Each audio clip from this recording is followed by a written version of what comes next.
Welcome to another edition of Green is Good. This is the iGel Wharton GE Water Innovation Technology edition of Green is Good here in beautiful downtown San Francisco. And we're here with my friend who made this event possible, Jon Freedman. Jon, welcome to Green is Good again. Thank you, John. It's great to be here today again. Well, you were the one when you kindly and graciously came on Green is Good some months back, invited me up here today, and we've been having just such an interesting time with all the thought leaders that you've brought together to this great conference that you're putting on and GE's hosting.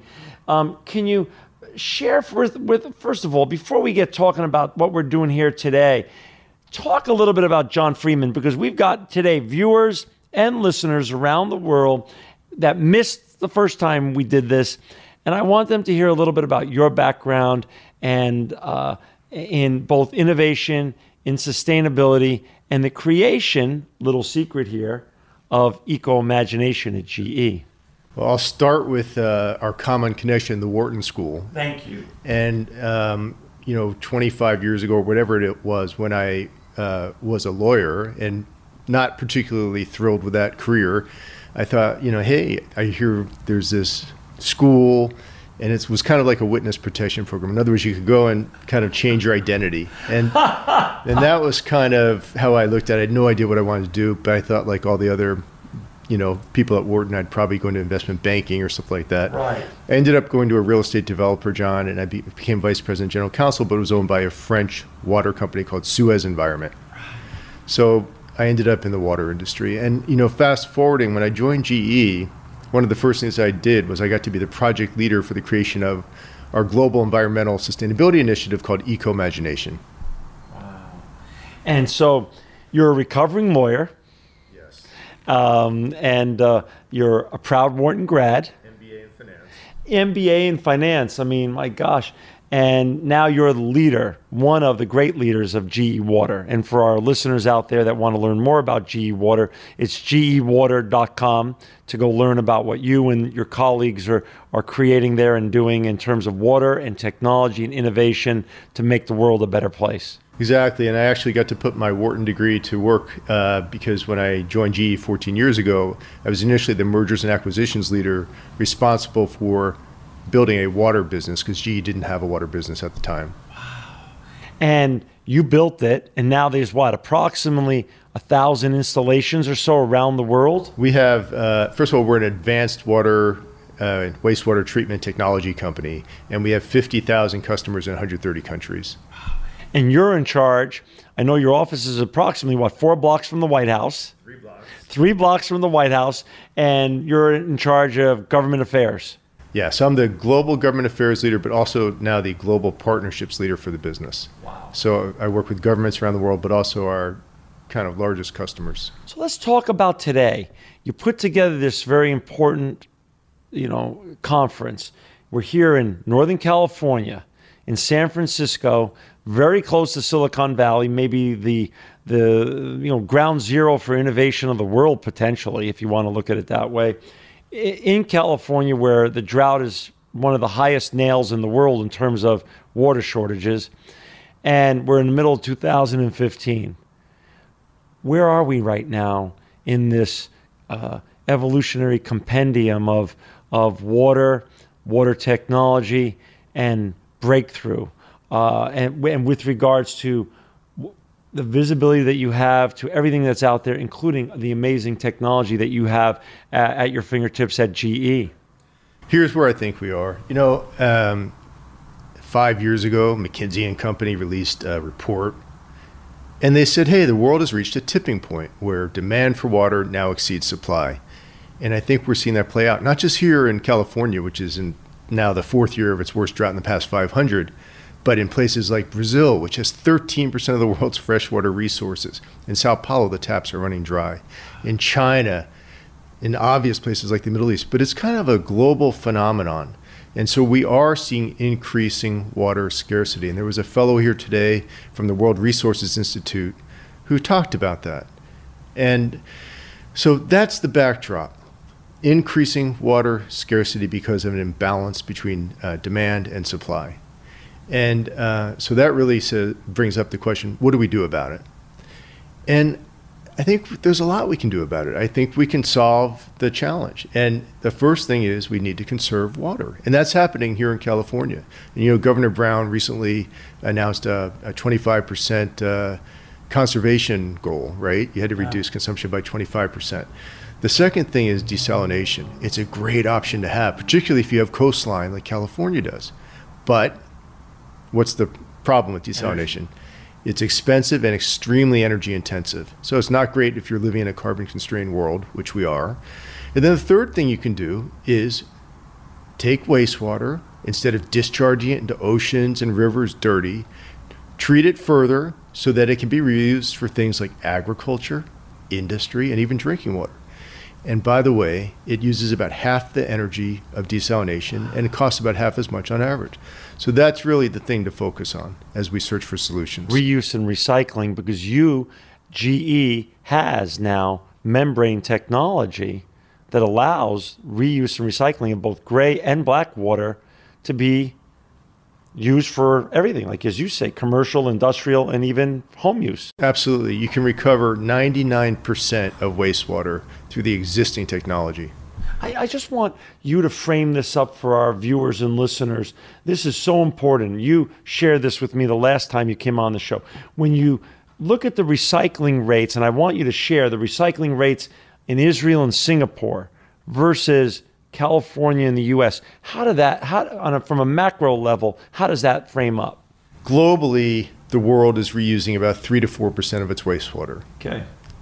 In the U.S., it's 6 to 8%, and here in California, it's 8 to 10%, although I've seen some studies that say as high as 13%. Okay. That's the U.S. This is good news. Why? Because it means that we have this huge opportunity we can capitalize on to address scarcity, which we're now seeing. So that's great. Israel, where they've had scarcity forever, they're reusing 85 to 90% of their wastewater today. Wow. So that tells you where we can go. Singapore is reusing 30% of their water. Why? They want to be water independent of Malaysia. They punch way above their weight in terms of water reuse policies and technologies, so they're doing a great job. Saudi Arabia has announced a plan to go from about 16% reuse today to 65%. China is mandating water reuse for cities and for certain industries. So it's kind of, I think, taking root globally. Singapore at 30, like you say, they punch way above their weight. They, as you shared on the last show, have a clear path for that number to even go up higher. Absolutely. And John, the reason is not just because the technology they're using is different from what we can use here in California. Right. It's not. It's because they put policies in place that are driving more rapid and widespread adoption of these reuse technologies. If that's the case, a couple of points. You just said we're trending lower. We're trending higher than the world rate here in California, but lower than some of the better paradigms that are out there now. Let's just look at Israel and Singapore as two that we just discussed.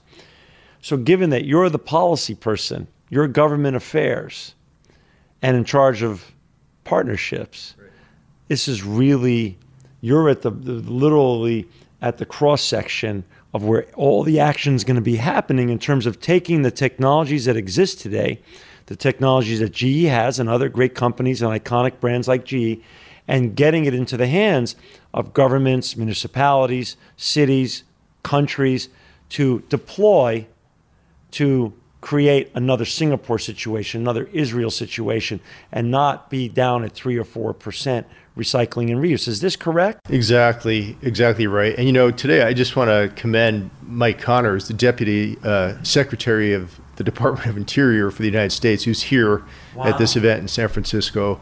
And Mike also used to be the Commissioner for the Bureau of Reclamation, which has responsibility for ensuring adequate supplies of water in the 17 western states. And now the Bureau of Reclamation reports to him in his more elevated role. There's a lot of interest on seeing that the United States actually does you reuse more water. And it starts in Washington and it filters down here to California, where, by the way, from a policy standpoint, you said from a technology standpoint, California's ahead of the rest of the country. Well, they are from a policy standpoint too. So we're absolutely on a trajectory where I do think we will see much more reuse. And by the way, when more wastewater is being reused, you've effectively sustainably increased the supply of water forever. I want to hear your vision, though. Since the technology exists, but it's just all about getting that technology into the hands of the users and convincing them that it's compelling and giving them a sense of urgency to deploy this. What's your vision of bridging that gap in the years ahead so we can get ahead of these problems instead of behind? So I think there are some barriers to adoption of reuse technologies today. Otherwise, you'd see it being used more broadly here in the U.S. like you see it in Singapore and Israel. And if you ask me, those barriers are things like concern about whether reused water is safe for things like agriculture and drinking water. It's a lack of clear standards. So a lot of industries don't know if they can treat wastewater and use it to do something like, for example, wash their chickens in a poultry processing plant. They don't know because there aren't clear standards in many cases telling them what's allowable. And then the third thing, and I think probably the biggest of all, is economics. In other words, it's cheaper to take water from the ground or a river or even a potable municipal system where it's almost universally underpriced than it is to implement reuse technologies. So you have to address these barriers, and that's where I think policy comes into play. Let's go back to, though, the first thing that you brought up, the first data point, safety. Your membrane technology, that's a slam dunk. That's a layup now. The safety's there. The technology's there to make the water from gray to drinkable, from black to drinkable now. That's absolutely correct, because it's a physical barrier. You're physically separating the H2O molecules from the bad stuff. So now now it comes down to public-private partnerships working in conjunction to right-size the policies. I think it's waiting for water prices to move up, which they are, because as water prices move up, then investing in reuse technologies is going to be more cost competitive. I think it's seeing more communities do education and outreach like San Diego is doing right now, because San Diego is doing a pilot program for direct potable reuse. And as a part of that, they're not just piloting the technology, they're doing extensive outreach to make sure the community is comfortable with this concept. Gotcha. So is this part of your grand plan of putting together important conferences like today with the thought leaders that you've amassed in terms of further messaging this and getting this out as much as possible to the consumers out there? We're absolutely committed to playing a role as a thought leader. We certainly want to be a convener to bring together people who make policies, but also people who implement them. And there are a number of general managers of large water and wastewater agencies here today who are doing an absolute stellar job. They're on the front lines of leading this kind of reuse revolution. And there's a guy here named Mike Marcus, who's the general manager of Orange County Water District. He's treating 100 million gallons a day of wastewater and injecting into the ground to replenish the groundwater supply.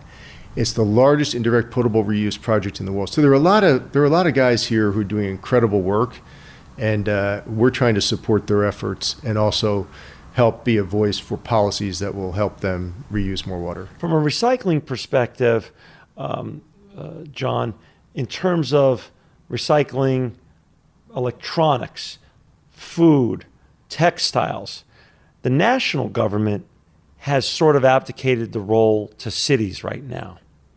And we've seen that in our industry, and I've seen that also in composting and with regards to textiles. When it comes to water, is more policy going to come out of DC on water that's going to then be pushed down and going to help effectuate change here in this country? Or is it going to come from the ground up, from the great city leaders that we have, like Rahm and like Nutter and de Blasio and Garcetti and the new generation of mayors and other city leaders that want sustainable cities, that want resilient cities? Which way is it going to come, top down or bottom up, or both? It's both, because you have leaders like Mike Connor, who is here today, as I mentioned, from the Department of Interior. You have the US EPA, you have other federal agencies involved who are leading because they're using their bully pulpits, but also they're creating incentives to promote greater water reuse. And you see that through the U.S. Bureau of Reclamation's Title 16 incentive program. You see it through EPA's Clean Water State Revolving Loan Funds, which also go to wastewater agencies in part for water reuse. But you're also seeing the real new regulations coming out at the state level, because there is no federal regulation around water reuse. So states like California are actually leading the way. Gotcha. You know, with regards to, I love the story you share with me in terms of how do you convince others to do the right thing? And you shared with me the story of sometimes in your travels or when you're trying to use a successful paradigm to show off, you actually bring some leadership from Singapore with you to specific regions of the world or meetings and things of that such. Can you share with our listeners and our viewers a little bit about how you use success stories to foster future success? How do you remember this stuff? That's great. I'm happy to do that. And let me just start by saying, you know, as part of our global sustainability initiative called Eco-Imagination, I also think we, lead by example. And so we have a story to tell about what we did in GE that I think can be example for other companies as well. And, you know, John, in terms of water, just by virtue of setting a goal, we said, hey, we're going to try to reduce our water consumption by 25%. Right. We've now reduced it by 45%. Wow. And absent this sustainability initiative, that never would have happened. Right. So I think, you know, there's more that we can all do individually, but also we do convene events in places around the world. We've done it in Shanghai. We did it in Riyadh. We did it in Crotonville, New York, where we have a global training facility, and now here in San Francisco. And we have brought the director of water policy from Singapore because they are the world leader. We brought a professor of water resources economics from Cal Berkeley to Saudi Arabia, and we've brought the executive director of the Water Reuse Association to China. So the idea is to get these thought leaders out there who can truly share best practices in creating policies that will allow for greater reuse of water. That's awesome. Well, I'll leave any last thoughts before I let you go back to the conference which you're hosting today. Any last thoughts for our listeners or viewers out there on water, technology, innovation, or the great brand GE that you represent such in fine fashion? I would just say Green is Good is the best show on radio, John, and thank you very much. Oh, that's so nice of you. And again, this is the Igel Wharton GE edition of Green is Good in downtown San Francisco. We've got John Freedman, who's also my friend. He's the head of global partnerships and governmental affairs for GE. And to learn more about what GE Water's doing and GE's doing, please go to www.gewater.com. John Freedman, you are truly living proof that green is good. Thank you so much for everything. You're a great host.